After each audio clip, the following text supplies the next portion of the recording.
So what's better for the Marines bodyweight training or the gym? So weight training. Keep watching to find out. Welcome back guys to another video. This video is answering the biggest questions asked on social media. So the biggest ones is weightlifting or weight training compared to body weight. And another one is improving aerobic endurance, as in running or just building big lungs. So before we get into this, please make sure you like this video and make sure you're subscribed to see our video on how to improve your endurance and your aerobic capacity leading up to join the Marines or the military in general.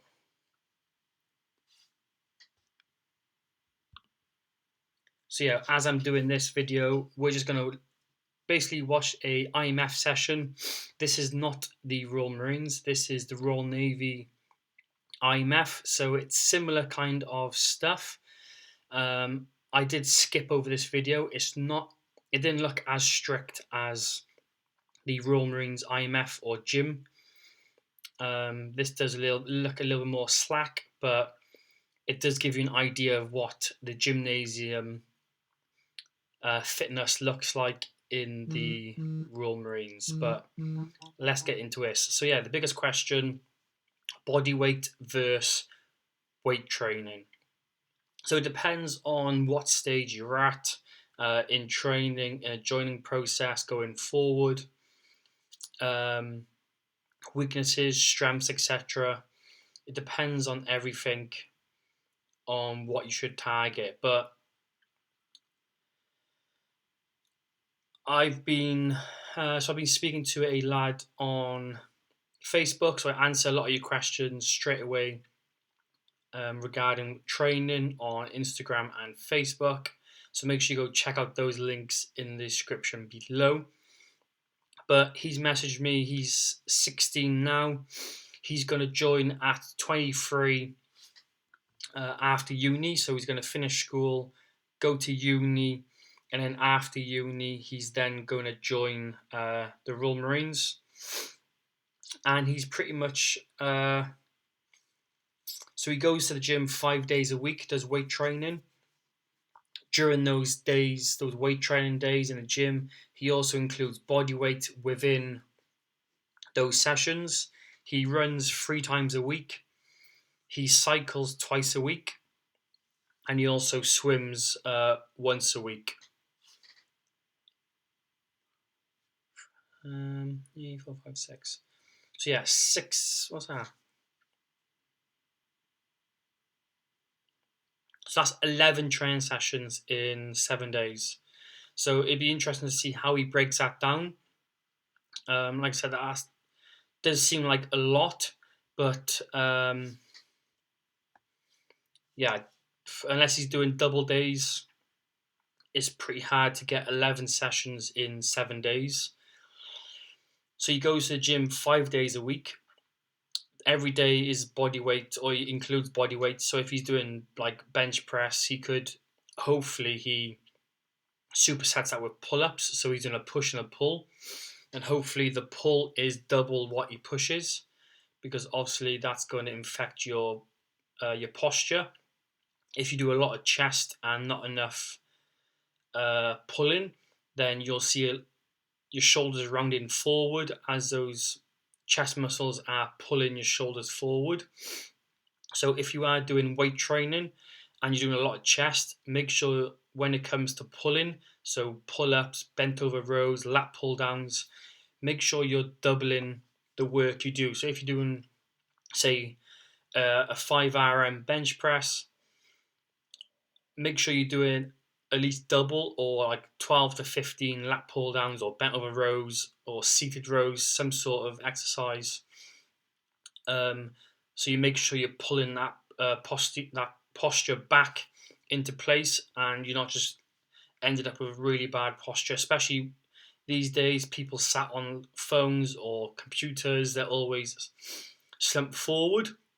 So always make sure you double on a pull exercise to make sure you're pulling them shoulder blades and those shoulders back to where they belong. But yeah, so with this, like I said, he's 16, he's joining at 23. So at the moment, I'd say that's a pretty solid training plan.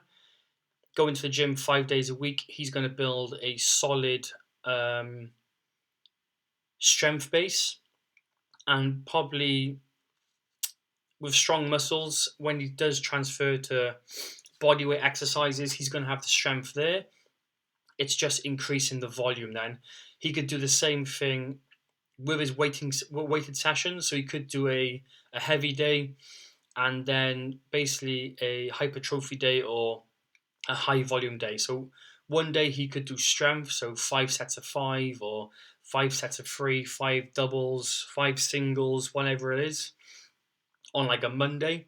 And then on like a Thursday, he could do like 5 sets of 20. So much lighter weight, but higher reps. So he's getting that volume in as well as the strength. So that's a good way of how you can break it up. If you train chest, let's just use chest for example, because who doesn't love a good bench press and a big chest?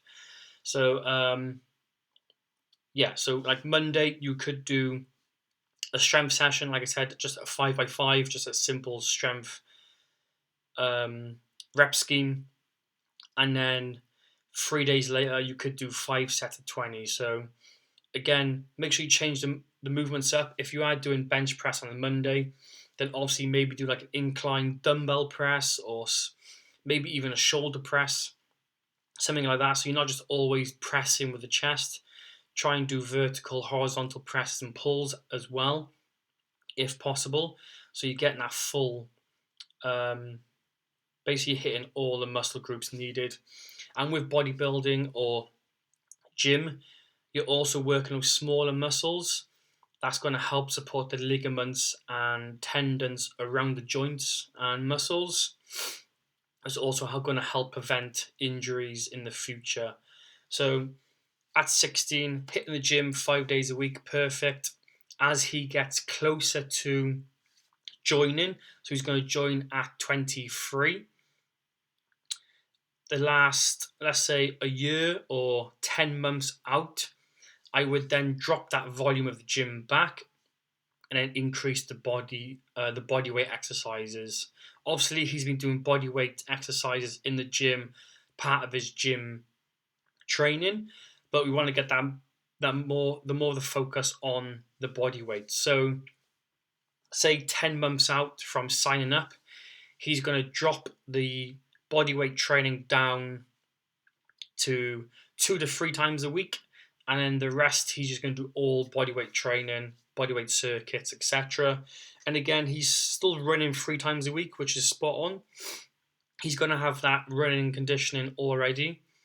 He's cycling twice a week as well. So again, he's going to have that leg endurance, and he's also swimming. So he's doing a lot of cardio.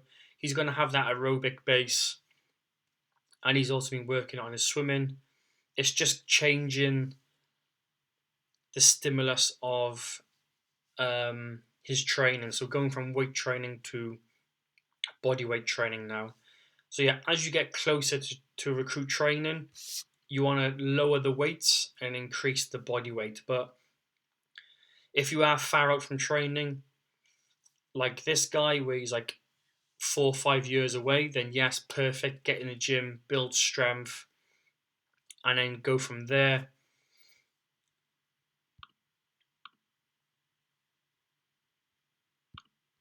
Let's see some rope climbs. Yeah, so go from there.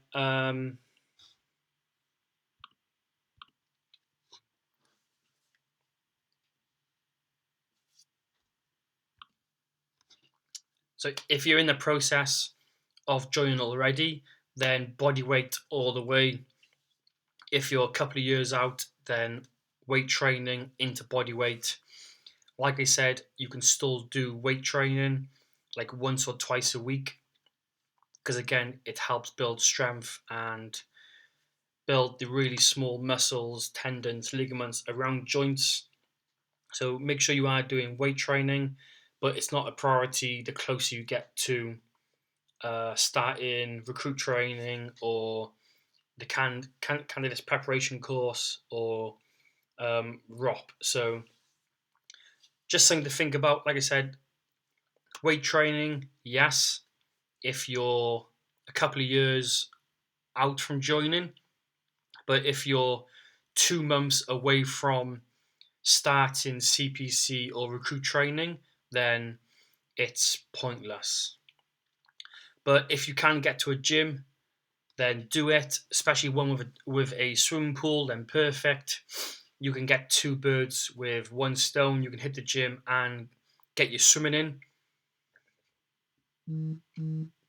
So that's a good thing. But again, don't break the bank, especially a lot of lads who are joining are younger lads and don't have the money to join gyms. So again, just something to think about. If your parents can support you, then perfect. But it's not a must. That's for sure.